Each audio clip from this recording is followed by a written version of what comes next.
G'day. Over the Christmas New Year break, my employers, or all of my employers, have shut down over that time because we work as a team. It's difficult to do things if only half the people are there. And so over that time I try to get into a few larger projects which will take a bit more continuous time. And one of the ones I've done this year is a plotter stand. One of the guys at work collects old plotters and asked if I could make up a stand. And he had a picture of an original, so I tried as best as I could to copy that. He's thrilled with the result, but I just thought I'd show you the makings of that. And this is the subject of today's build. This is a Houston Instruments pen plotter, and these days most large format printers are an inkjet arrangement, but before that came along you had plotters which actually held pens, and some of them were quite sophisticated. They had a magazine in them, so you could get 6 or 8 pen colours.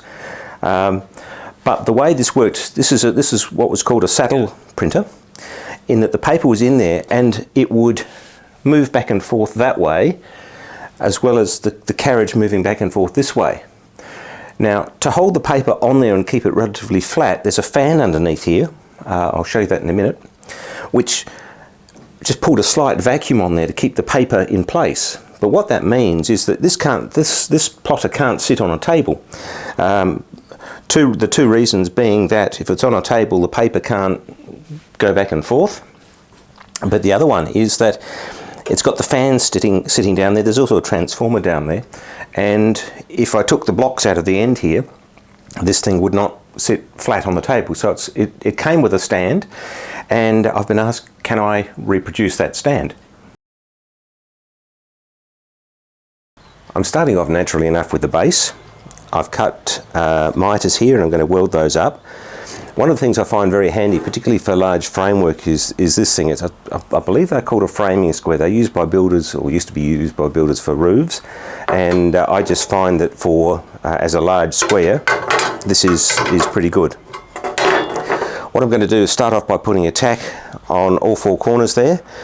It's really tempting with something like this, particularly when you've got a clamp, to just come along with and run straight across. But the trouble with welding things up is that it's hot, it wants to contract. And so if I start there and that's solidified before that is, it's going to tend to want to open that out. So if you're ever setting up a frame to try and weld it square, clamp it down, but tack it in place first, just to make sure you get it where you want it, because you can easily cut a tack, redo it. Once you've got that, then it should hold pretty well and you should be able to weld up there. So yeah, I'll tack in 4 spots, then probably run up the outside, run up the inside, and then do these, what would you call them, top and bottom seams last of all. I've welded up my corners here. I'd like them to be square. They're probably a degree or 2 out, but it'll do the application. I'm now about to put my uprights on. I'm going to tack those because up the top here is a joining piece, and I want to make sure I get that in the right spot. So I'll tack these. I'm just using a bit of strap on the side here. I'll do the same on the other end. Not seen in there's a hole in this bottom piece here, and that's because on this piece I'm going to cap the top, and so I want somewhere for the hot air to go, and so that should go out the hole and then out the end there. So that's the rationale behind that. This stuff, by the way, is zinc plated, horrible stuff, so I'm having to grind off where I'm putting the welds. Even then it's not all that flash. Some people recommend vinegar to remove the zinc. Either way, it's not nice. Well ventilated space. If there's too much zinc, it makes the electrode spit and all the rest of it, the way it is, unfortunately. Here's my sheet marked out, ready for folding. As you can see, it's a very exciting thing to see. A couple of points to note. I've put a chamfered corner on the ends here. This is going to be a safety edge. I'm just going to fold that back up, and so that's just going to avoid having a sharp corner doing something silly there. On this end here and on the other end, I've got a 2mm joggle. That's because this edge here is going to be sitting on the radius on the corner of the RHS, This bit is going to be sitting on the flat, and so what I've done is a bit of quick calculation, and I was lucky it was a 3, 4, 5 triangle, to work out how much extra I needed to push out. So once that's done, that'll be sitting on the radius, that'll be sitting inside, and this will be all sitting inside. This bit here just folds over the top, and I've left that long because that way I've got an edge that I can locate on.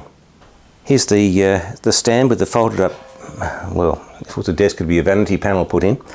And there's the little overlap there, and that just makes it a little bit easier to get a nice flush weld along there. This is just at the moment held in with a magnetic clamp, but I'll fully weld that seam, and then I need to put a capping piece on there and something over here for the printer itself to bolt onto. This should be a little bit wider, but it was a standard section, and so I had to take what I could get. Incidentally, the clamp along the top here is just to pull the 2 legs in, and that's why I only tacked them. I suspected that might happen, so I'll cut a couple of those tacks, be able to tack this in, and then come back and fully weld that, and hopefully that means that's all square and where it should be. Here's a close-up of that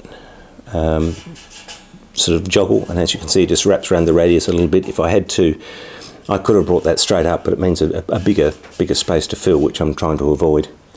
I've bent my vanity piece up, and I'm just about to weld that on, but I've got the whole frame clamped down to